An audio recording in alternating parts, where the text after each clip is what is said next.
السلام عليكم ورحمة الله تعالى وبركاته.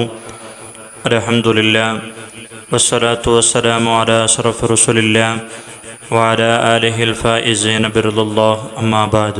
ഏറെ ആദരവും ബഹുമാനവും നിറഞ്ഞ എൻ്റെ ശബ്ദം ശ്രവിക്കുന്ന നല്ലവരായ സഹോദരി സഹോദരന്മാരെ, അല്ലാഹു സുബ്ഹാനഹു വ തആല ഞാൻ പറയുന്നതും നിങ്ങൾ കേൾക്കുന്നതും ഒരു സ്വാലിഹായ സൽക്കർമ്മമാക്കി അല്ലാഹു നമ്മിൽ നിന്നും സ്വീകരിക്കട്ടെ.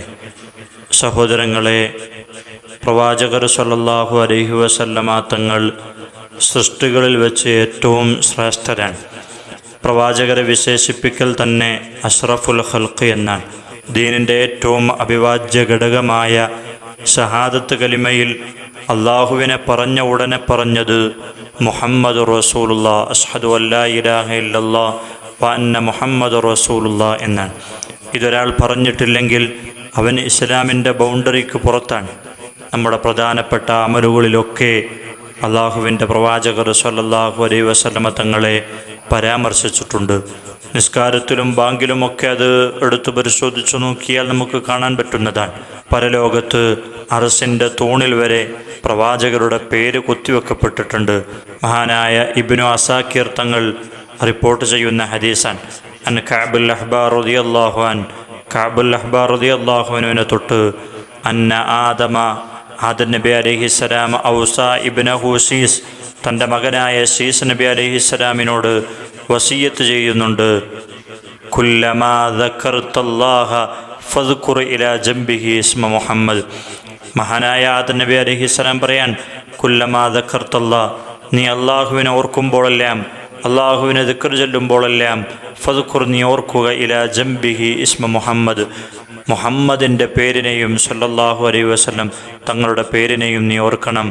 കാരണം ഫഇന്നി റഅയ്തു ഇസ്മഹു, തീർച്ചയായും ഞാൻ മുഹമ്മദ് നബിയുടെ പേരിനെ ഞാൻ കണ്ടിട്ടുണ്ട്, മക്തൂബൻ അല സാഖിൽ അർശ്, അർശിൻ്റെ തൂണിൻ്റെ മേൽ എഴുതപ്പെട്ടതായി ഞാൻ കണ്ടിട്ടുണ്ട്. വ അന ബൈന റൂഹി വത്തീനി സുമ്മ ഇന്നി തറഫ്തു, ഞാൻ സ്വർഗത്തിൽ എന്നെ പഠിച്ച സമയത്ത്, ഞാനിങ്ങനെ നോക്കുന്ന സമയത്ത്, വലം അറഫിസ്സമാഇ മൗദിഅ, ഞാൻ ആകാശത്തിലേക്ക് നോക്കുമ്പോൾ ഒരു സ്ഥലവും കണ്ടിട്ടില്ല, ഇല്ലാ റഅയ്ത ഇസ്മ മുഹമ്മദ്, മുഹമ്മദ് എന്ന പേര് കണ്ടിട്ടില്ലാതെ മറ്റൊന്നും ഞാൻ കണ്ടിട്ടില്ല. മക്തൂബൻ അലൈഹി, ആകാശത്തിൻ്റെ മുകളിൽ എവിടെ നോക്കുമ്പോഴും റസൂലുള്ളാഹിൻ്റെ പേരാണ് ഞാൻ കണ്ടിട്ടുള്ളത് എന്ന് മഹാനായ ആദം നബി അലൈഹിസ്സലാം സീസ് നബി അലൈഹിസ്സലാമിനോട് പറയാൻ. വലം അറഫിൽ ജന്നത്തി ഖസ്റ, ഞാൻ സ്വർഗത്തിലൊരു കൊട്ടാരവും കണ്ടിട്ടില്ല, വല ഗുർഫത്തൻ, ഒരു റൂമും കണ്ടിട്ടില്ല, ഇല്ലാ ഇസ്മ മുഹമ്മദിൻ, മുഹമ്മദ് നബി തങ്ങളുടെ പേരെഴുതിയിട്ടല്ലാതെ. വലഖദ് റഅയ്തു ഇസ്മ മുഹമ്മദിൻ മക്തൂബൻ അല നുഹൂരിൽ ഹൂരിൽ ഐൻ, ഹൂറില്യങ്ങളുടെ നെഞ്ചിൻ്റെ മുകളിലും ഞാൻ മുഹമ്മദിൻ്റെ പേര് എഴുതിയിട്ട് കണ്ടിട്ടുണ്ട് എന്ന് മഹാനായ ആദം നബി അലൈഹിസ്സലാം പറയാൻ. അല്ലാഹു സുബ്ഹാനഹു വ തആല ഈസാ നബിയോട് പ്രവാചകരെ കുറിച്ച് പറഞ്ഞത് നബി തങ്ങൾ വിവരിക്കുന്നുണ്ട്. ഔഹല്ലാഹു ഇലാ ഈസാ അലൈഹിസ്സലാം, ഈസാ നബി അലൈഹിസ്സലാമിനോട് അല്ലാഹു വഹി മുഖേന പറഞ്ഞു, യാ ഈസാ, ഓ ഈസാ, ആമിൻ ബി മുഹമ്മദിൻ, നീ മുഹമ്മദ് നബി തങ്ങളെ കൊണ്ട് വിശ്വസിക്കണം. വഅ്മുർ മൻ അദ്റകഹു മിൻ ഉമ്മത്തിക, നിങ്ങളുടെ സമുദായത്തിൽപ്പെട്ട പിൽക്കാല ആളുകളോട് നിങ്ങൾ കൽപ്പിക്കണം, അയ്യുമിനു ബിഹി, മുഹമ്മദ് നബി തങ്ങളെ കൊണ്ട് വിശ്വസിക്കാൻ കൽപ്പിക്കണം. ഫലൗലാ മുഹമ്മദൻ, മുഹമ്മദ് നബി തങ്ങളില്ലായിരുന്നുവെങ്കിൽ മാ ഖലഖതു ആദമ, ഞാൻ ആദം നബിയെ സൃഷ്ടിക്കുമായിരുന്നില്ല. ഫലൗലാ മുഹമ്മദുൻ മാ ഖലഖതുൽ ജന്ന, മുഹമ്മദ് സ്വല്ലല്ലാഹു അലൈഹി വസല്ലം തങ്ങൾ ഉണ്ടായിട്ടില്ലെങ്കിൽ ഞാൻ സ്വർഗത്തെ സൃഷ്ടിക്കുകയില്ല. വലന്നാർ, നരകത്തെയും ഞാൻ സൃഷ്ടിക്കുമായിരുന്നില്ല. വലഖദ് ഖലഖതുൽ അർശ, ഞാൻ അർശിനെ സൃഷ്ടിച്ചപ്പോൾ, അലൽ മായി, വെള്ളത്തിൻ്റെ മേലാണ് ഞാൻ അർശിനെ സൃഷ്ടിച്ചത്. ആ സമയത്ത് ഫൽ തറബ, ആ അർശിങ്ങനെ ആടി ഉലയാൻ തുടങ്ങി. ഫകതബതു അലൈഹി ലാ ഇലാഹ ഇല്ലല്ലാഹു മുഹമ്മദ് റസൂലുള്ളാഹ്, ഇങ്ങനെ ആടി ഉലയാൻ തുടങ്ങിയ സമയത്ത് ഞാൻ ലാ ഇലാഹ ഇല്ലല്ലാഹു മുഹമ്മദ് റസൂലുള്ളാഹ് എന്ന് എഴുതിയപ്പോൾ ഫസക്കന, അർശ് അവിടെ അടങ്ങുകയാണ് ചെയ്തത്. ആദം നബി അലൈഹിസ്സലാമിനെ അള്ളാഹു സ്വർഗത്തിൽ നിന്ന് പുറത്താക്കിയപ്പോൾ തൻ്റെ തെറ്റുകൾ പുറത്തു തരാൻ വേണ്ടി ദുആ ചെയ്തത് പ്രവാചകരെ മുൻനിർത്തിയിട്ടാണ്. അത് ഹദീസിലൂടെ പറയുന്നുണ്ട്. ലമ്മ ഇഖ്തറഫ ആദമുൽ ഖത്തിഅ ആദം നബി അലൈഹിസ്സലാം തെറ്റ് ചെയ്ത സമയത്ത് ഖാൽ യാ റബ്ബ്, ഓ റബ്ബേ, അസ്അലുക ബിഹഖ് മുഹമ്മദിൻ ലിമാ ഗഫർതലി, അല്ലാഹുവേ നീ എനിക്ക് പുറത്തു തരണം, ബിഹഖ് മുഹമ്മദിൻ, മുഹമ്മദ് നബിയുടെ ഹഖ് ജാഹ് ബറക്കത്ത് കൊണ്ട് ഞാൻ നിന്നോട് ചോദിക്കുകയാണ്, നീ എനിക്ക് പുറത്തു തരണം. ഫഖാല, ആ സമയത്ത് അല്ലാഹു സുബ്ഹാനഹു വ തആല ചോദിച്ചു, യാ ആദം, ഓ ആദമേ, വകൈഫ അറഫ്ത മുഹമ്മദൻ, നീ എങ്ങനെയാണ് മുഹമ്മദിനെ അറിയുക? വലം അഖ്ലുഖുഹു, ഞാൻ അദ്ദേഹത്തെ സൃഷ്ടിച്ചിട്ടില്ലല്ലോ, പിന്നെങ്ങനെയാണ് മുഹമ്മദ് നബിയെ നിനക്കറിയുക എന്ന് ചോദിച്ച സമയത്ത് അള്ളാഹുവിനോട് ആദം നബി അലൈഹിസ്സലാം പറഞ്ഞു, യാ റബ്ബി, ഓ റബ്ബേ, ലമ്മാ ഖലഖതനി, നീ എന്നെ സൃഷ്ടിച്ചപ്പോൾ, ബിയദിക, നിൻ്റെ കരങ്ങളെ കൊണ്ട് നീ എന്നെ സൃഷ്ടിച്ചപ്പോൾ, വനഫഖ്ത ഫിയ മിൻ റൂഹിക, എൻ്റെ റൂഹിൽ നിന്ന് എനിക്ക് റൂഹൂദിയ സമയത്ത്, റഫഅതു റഅസി, എൻ്റെ തലയെ ഞാൻ ഉയർത്തി, ഫറഅയ്തു അലാ ഖവാഇമിൽ അർശി മക്തൂബ, ആ സമയത്ത് അർശിൻ്റെ തൂണിൻ്റെ മേൽ ഞാൻ എഴുതിയതായിട്ട് കണ്ടിട്ടുണ്ട്, ലാ ഇലാഹ ഇല്ലല്ലാഹു മുഹമ്മദുർ റസൂലുള്ളാഹ് എന്ന് എഴുതിയതായി ഞാൻ കണ്ടിട്ടുണ്ട്. ഫഅലിംതു, എനിക്ക് മനസ്സിലായി, അന്നക ലം തുളിഫ് ഇലാ ഇസ്മിക ഇല്ലാ അഹബ്ബൽ ഖൽഖി ഇലൈക, നീ ഒരാളെ നിൻ്റെ കൂടെ പേര് ചേർക്കണമെങ്കിൽ സൃഷ്ടികളുടെ കൂട്ടത്തിൽ നീ ഏറ്റവും കൂടുതൽ സ്നേഹിക്കുന്നവനായിരിക്കും. ആ കാര്യം എനിക്ക് മനസ്സിലായി.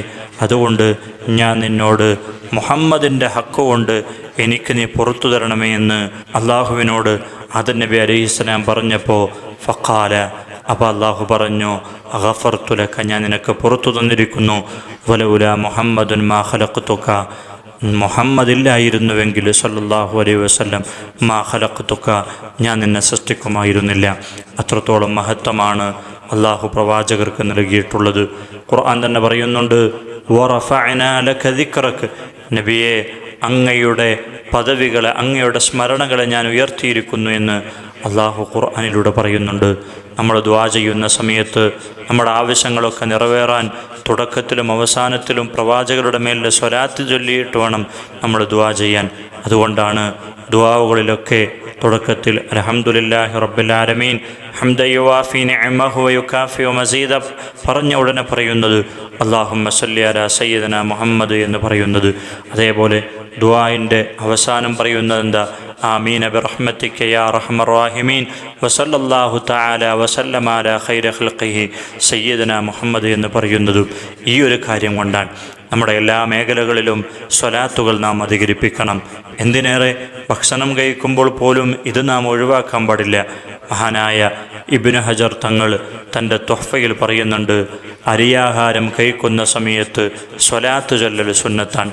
കാരണം അള്ളാഹു എല്ലാ ഭക്ഷണത്തെയും പടച്ചപ്പോൾ അതിൽ രോഗവും മരുന്നും പഠിച്ചിട്ടുണ്ട്.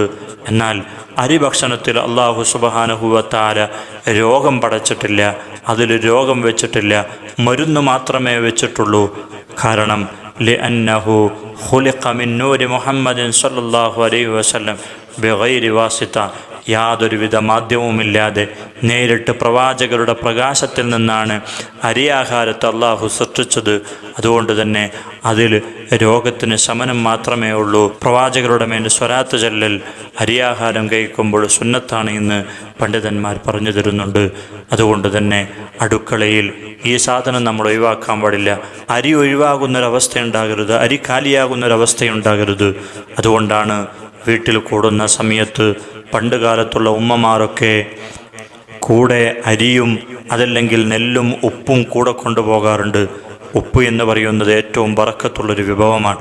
അല്ലാഹുവിൻ്റെ റസൂൽ പറഞ്ഞു, മഹാനായ അനസ് ബിൻ മാലിക് റളിയല്ലാഹു അൻഹു പറയാൻ, ഖാല ഖാല റസൂലുള്ളാഹി സ്വല്ലല്ലാഹു അലൈഹി വസല്ലം, അല്ലാഹുവിൻ്റെ റസൂൽ പറഞ്ഞു, സയ്യിദു ഇദാമിക്കും അൽ മിൽഹ്, നിങ്ങളുടെ അടുക്കളയുടെ നേതാവ് എന്ന് പറയുന്നത് അൽ മിൽഹ്, അത് ഉപ്പാണ് എന്ന് അള്ളാഹുവിൻ്റെ പ്രവാചകർ സല്ലല്ലാഹു അലൈഹി വസല്ലം തങ്ങൾ പറഞ്ഞിട്ടുണ്ട്. അതുകൊണ്ട് തന്നെ ഈ ബറക്കത്തുള്ള രണ്ട് വിഭവങ്ങളും നമ്മുടെ വീടുകളിൽ എപ്പോഴും ഉണ്ടാകണം. ഒരിക്കലും ഇതിൻ്റെ രണ്ടിൻ്റെയും പാത്രങ്ങൾ കാലിയാകരുത്. അത് നമ്മുടെ വീട്ടിൽ ഐശ്വര്യമുണ്ടാക്കുന്നതാണ്. അല്ലാഹു സുബ്ഹാനഹു വ തആല നമ്മുടെ വീടുകളിലൊക്കെ ഐശ്വര്യം അല്ലാഹു സുബ്ഹാനഹു വ തആല നൽകി അനുഗ്രഹിക്കട്ടെ. ദുആ വസിയത്തോടുകൂടെ ആഖിറു ദഅവാനാ അൽഹംദുലില്ലാഹി റബ്ബിൽ ആലമീൻ. അസ്സലാമു അലൈക്കും വറഹ്മത്തുള്ളാഹി തആല വബറകാതുഹു.